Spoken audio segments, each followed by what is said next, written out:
Kembali bersama Nadiem Makarim dalam DBS To The Point. Nadiem, selalu jadi soal. Tadi kan ada angka 13.000 driver Gojek. Dan selalu ada soal, saya tidak tahu persis angkanya, tapi kecelakaan di jalan itu melibatkan sepeda motor.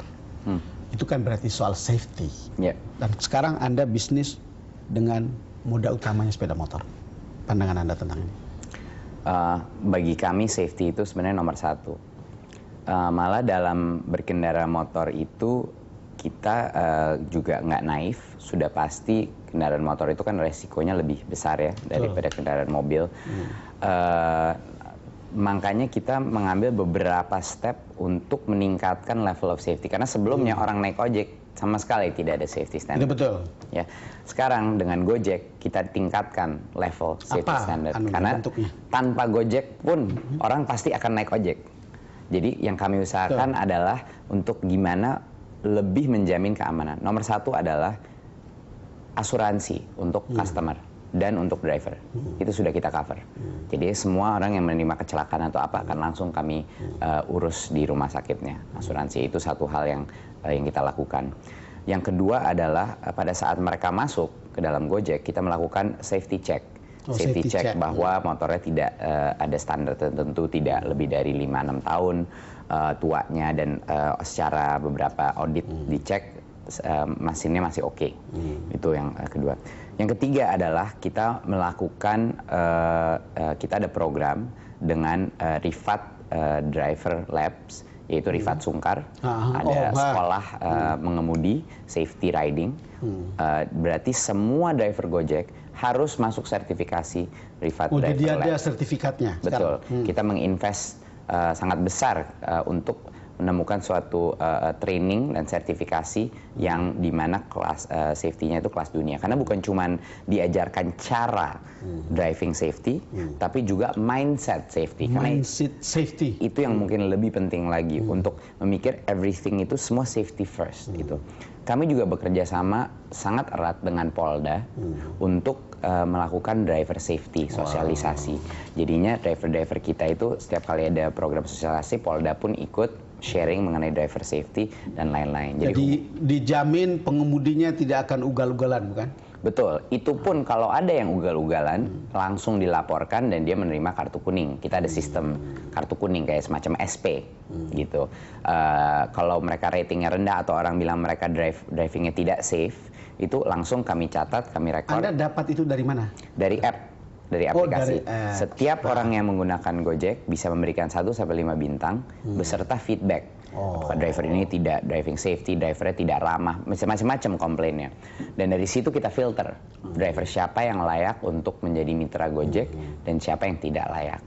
Jadinya safety standard kita itu sudah sebenarnya di atas beberapa safety standard transportasi. Ini ada pengguna Gojek yang bicara tentang ketika dia menggunakan jasa Gojek. Coba kita lihat. Saya pakai Gojek kan, yang pertama tuh cepat.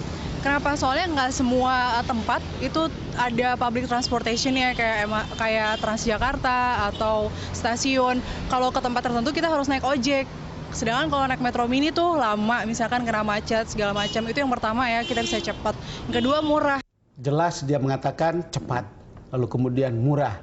Kemudian Gojek itu kan tidak ada angkutan umum yang bisa menjangkau sampai ke perumahan-perumahan. Maka ini menjawab pertanyaan Anda, pernyataan Anda pada awal tadi bahwa ini kebutuhan hampir semua orang. Iya, Pak.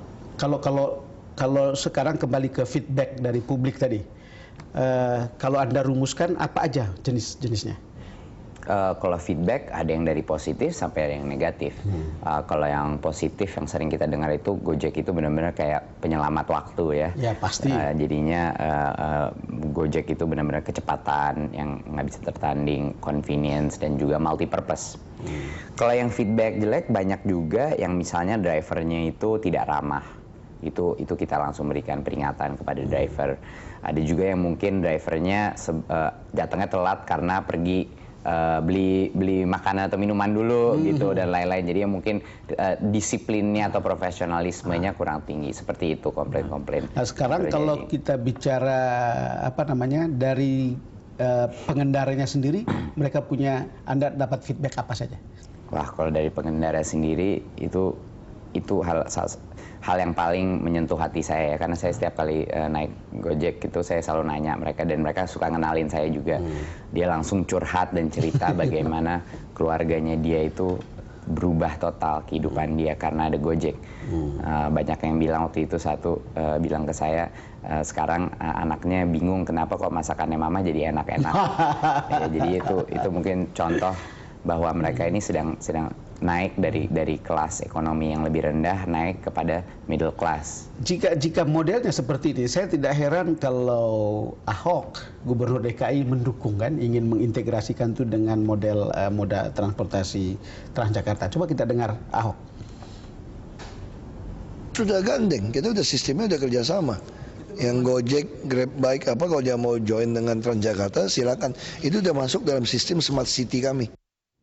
Ya, dia kepingin kerjasama, kan gitu ceritanya. Ya, kalau lihat begitu, pernah nggak terpikir bahwa orang akan respect begini usaha Anda ini? Terus terang saya nggak nyangka begitu banyak dukungan dari gubernur, dari CEO, Presidir Transjakarta. Betul. Dan lain-lain, bahkan beberapa menteri-menteri pun yang menghubungi saya dan sangat mengagumi dampak daripada Gojek secara sosial.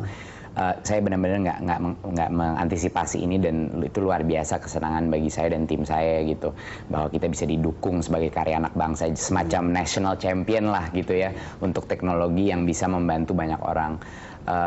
Dukungan dari Ahok itu menurut saya luar biasa, karena bagi kami melihat Gojek itu bukan sebagai kompetisi daripada transportasi umum. Betul. Kami melihat Gojek sebenarnya sebagai komplement. Karena dilihat dari semua opsi sarana transportasi, siapa lagi yang bisa secara cepat dan affordable bisa mengantar dari rumah ke stasiun terdekat. Baik itu halte busway, baik itu MRT ke depannya. Jadi yang akan kami coba bangun bersama adalah suatu feeder network. Nah, karena ada beberapa gambar yang memperlihatkan, coba kita lihat soal ada juga penolakan orang ojek pangkalan, kan? Dilarang keras Gojek atau Grab Bike mengambil penumpang di wilayah sini. Ya, ini memang suatu hal yang terjadi di beberapa tempat-tempat di mana mungkin para ojek maupun pihak lain di area situ yang belum mengerti sistem kita. Karena banyak yang masih mengira kita ini perusahaan ojek. Oh, iya. Banyak yang masih mengira kita padahal ini kayak, itu juga terbuka kalau dia mau masuk di situ. Betul. Kami bukan perusahaan ojek, kami bukan perusahaan kurir, kami bukan perusahaan logistik sama sekali. Kami perusahaan aplikasi pemasaran untuk ojek. Untuk ojek. Jadinya kami sebenarnya adalah harapan bagi ojek. Sebetulnya ya. Kami yang ingin merangkul mereka untuk meningkatkan penghasilan mereka dan agar mereka bisa belajar teknologi, belajar mobile banking. Jadi mestinya mereka tidak perlu memukul satu driver Gojek yang namanya istiqomah di Buncit ya? Betul. Ya, hal-hal seperti itu sangat sangat mengkhawatirkan saya, dan terus terang menurut saya itu bukan tindakan yang manusiawi. Padahal mereka itu semua sesama ojek. Ya kan, banyak orang mengira ini suatu perusahaan. Padahal bukan. Mereka itu adalah kerja untuk diri mereka sendiri. Untuk mereka sebetulnya. Mereka itu adalah ojek. Dulu orang nggak ada masalah kalau ada ojek langganan masuk ke komplek, bener nggak? Tapi sekarang karena pakai baju uniform hijau, mereka mengira ini kayak perusahaan mau makan rezeki mereka, padahal ingin merangkul mereka sebenarnya. Nadim, kita jeda lagi. Ya. Pemirsa, kami akan segera kembali.